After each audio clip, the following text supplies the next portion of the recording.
ദൈവനാമത്തിന് മഹത്വം ഉണ്ടാകട്ടെ. ഇന്ന് ബ്രദർ നമ്മളെ പഠിപ്പിച്ചത് ഉയർപ്പിനെ കുറിച്ചും ക്രൂശിലെ മരണത്തെക്കുറിച്ചുമാണ്. യേശു ഉയർത്തെഴുന്നേറ്റത് കൊണ്ട് ആ ഉയർപ്പിൻ്റെ ശക്തി നമ്മിൽ വസിക്കുകയാണ്.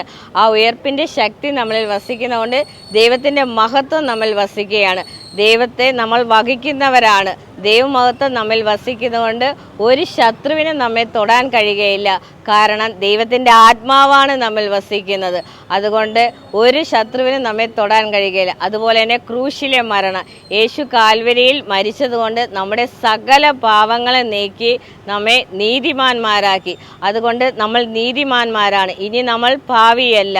ഒരു രോഗത്തിനോ ഒരു ശത്രുവിനോ നമ്മെ തൊടാൻ കഴിയുകയില്ല. കാരണം ദൈവത്തിന്റെ ആത്മാവാണ് നമ്മിൽ വസിക്കുന്നത്. ഞാൻ ലോകത്തെ സ്വാധീനിക്കുന്നയാളാകും. ലോകത്തെ സ്വാധീനിക്കുന്നയാളായി മാറും.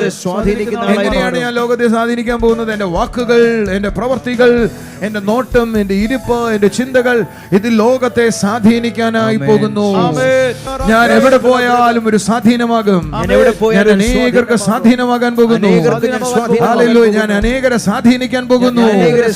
സാഹചര്യങ്ങളെ സ്വാധീനിക്കാൻ പോകുന്നു. ലോകത്തെ സ്വാധീനിക്കാൻ പോകുന്നു. ഞാൻ ഉയർപ്പിന്റെ മൂർത്തിഭാവമാണ്. I am the embodiment of resurrection power. ഉയർപ്പിന്റെ ശക്തിയുടെ മൂർത്തിഭാവമാണ് ഞാൻ. The embodiment of resurrection power എന്ന് പറഞ്ഞാൽ അതിന്റെ അർത്ഥം മനസ്സിലായോ? ഉയർപ്പിന്റെ ശക്തിയുടെ പ്രത്യേകത അത് രാജ്യത്തിന്റെ മുദ്രകളെ പൊട്ടിക്കുന്നതാണ്. ഉയർപ്പിന്റെ ശക്തിയുടെ പ്രത്യേകത എന്റെ കൂടെ ഉണ്ടോ? ഒരു ഹല്ലേലൂയ പറയാവോ? ഹല്ലേലൂയ. അടച്ചു വെച്ച കല്ലറയെ പിളർന്നതാണ്.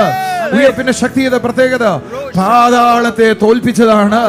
ഉയർപ്പിന്റെ ശക്തിയുടെ പ്രത്യേകത സാത്താന്റെ സൈന്യത്തെ ഇല്ലാതാക്കിയതാണ്. ഉയർപ്പിന്റെ ശക്തിയുടെ പ്രത്യേകത മരണത്തെ ജയിച്ചതാണ്. ഉയർപ്പിന്റെ ശക്തിയുടെ പ്രത്യേകത പാതാളത്തെ ജയിച്ചതാണ്. എന്ന് പറഞ്ഞാൽ ഉയർപ്പിന്റെ ശക്തി നിങ്ങളിൽ മേൽ വ്യാപരിക്കുന്നു എന്ന് പറഞ്ഞാൽ നിങ്ങൾ മരണത്തെ സ്വാധീനിക്കുന്നവരാണ്.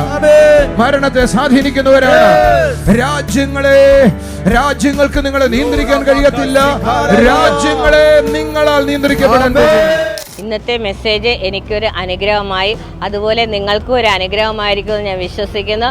തുടർന്നുള്ള മെസ്സേജ് ജീസസ് വേൾഡിലെ യൂട്യൂബ് ചാനൽ നിങ്ങൾ കണ്ടാട്ടെ. ദൈവം നിങ്ങളെ അനുഗ്രഹിക്കട്ടെ.